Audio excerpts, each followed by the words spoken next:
যদি সারাক্ষণ চিন্তা করতে থাকেন যদি ওই জিনিসটা থাকতো তাহলে আমি সুখী হতাম, যদি অমুক সমস্যাটা চলে যেত, ওই মানুষটা আমার জীবন দুর্বিষহ করে তুলেছে, যদি সে একটা বাসে ধাক্কা খেত আমার জীবনটা কত ভালো হয়ে যেত। প্রতিবার বাস দেখলে আমি এই দোয়া করি।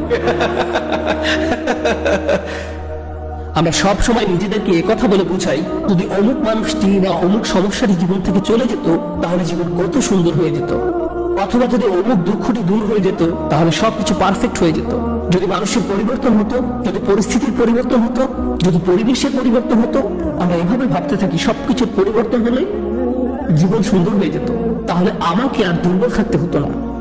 আমরা ভোগের উপর ভোগ করতে থাকি আর এতে পুরোপুরি আচ্ছন্ন হয়ে পড়ি। আর আল্লাহ আযজা ওয়া জাল্লা বর্ণনা করছেন, জানো তুমি কত দুর্বল? তুমি একটি মাছির চেয়ে দুর্বল। দুআফাত তালিব ওয়াল মাতলুব। যখন তিনি এভাবে বলছেন আমি আপনি মজ্জাগতভাবে অবিশ্বাস্যভাবে কতটা দুর্বল, একটু চিন্তা করে দেখুন। আপনাদের প্রত্যেকের মাথায় বিভিন্ন জিনিসের চিন্তা আছে প্রতিদিন। আমরা এখন রোজা রাখছি, নামাজ পড়ছি, আর আলহামদুলিল্লাহ নামাজ পড়ার সময় আমরা মনোযোগ ধরে রাখার চেষ্টা করি, কিন্তু এর বাইরে আপনার মাথায় কোন চিন্তা ঘুরঘুর করে? আপনি কি নিয়ে উদ্বিগ্ন থাকেন? কি নিয়ে চিন্তা করেন? কোন চিন্তা দিয়ে আপনার মাথায় সারাক্ষণ ঘুরতে থাকে? কোন জিনিসটির ব্যাপারে ভাবেন এটা যদি থাকতো, আর কোন জিনিসটির ব্যাপারে ভাবেন যদি এটা না থাকতো? কার জন্য অসুস্থতা, কার জন্য ডিপ্রেশন, কার জন্য দুঃখ, কার জন্য হয়তো কোনো ব্যক্তি। কেউ কেউ ভাবেন যদি ওই মানুষটা আমার ব্যাপারে খুশি হতো। তারা অন্য একজনকে খুশি করার চিন্তায় মশগুল থাকেন। যদি আমার বাবা আমার উপর খুশি থাকতেন তাহলে আমি সুখী হতাম। কিন্তু আপনার বাবাও তো একজন মানুষ, তিনি যদি আজ খুশি হয়েও থাকেন কাল হয়তো তার জীবন শেষ হয়ে যেতে পারে। তারপর আপনি কি করবেন? এরপর আপনি কোথায় দাঁড়াবেন? সুতরাং আমি আর আপনি এভাবে এসব জিনিসের পেছনে ছুটতে থাকি। আর এর পরের আয়াতে আল্লাহ আযজা ওয়া জাল্লা বলেন, মা কদরুল্লাহ হাক্কা কদরিহি, তারা আল্লাহকে যথাযথ মর্যাদা দেয় না।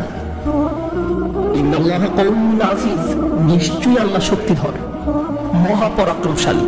তুমি দুর্বল কিন্তু আল্লাহ সর্বশক্তিমান। তিনি আরো বলেন, তোমরা আল্লাহকে যথাযথ মর্যাদা প্রদান করোনি। জানেন তিনি আমাকে আপনাকে কি বলছেন?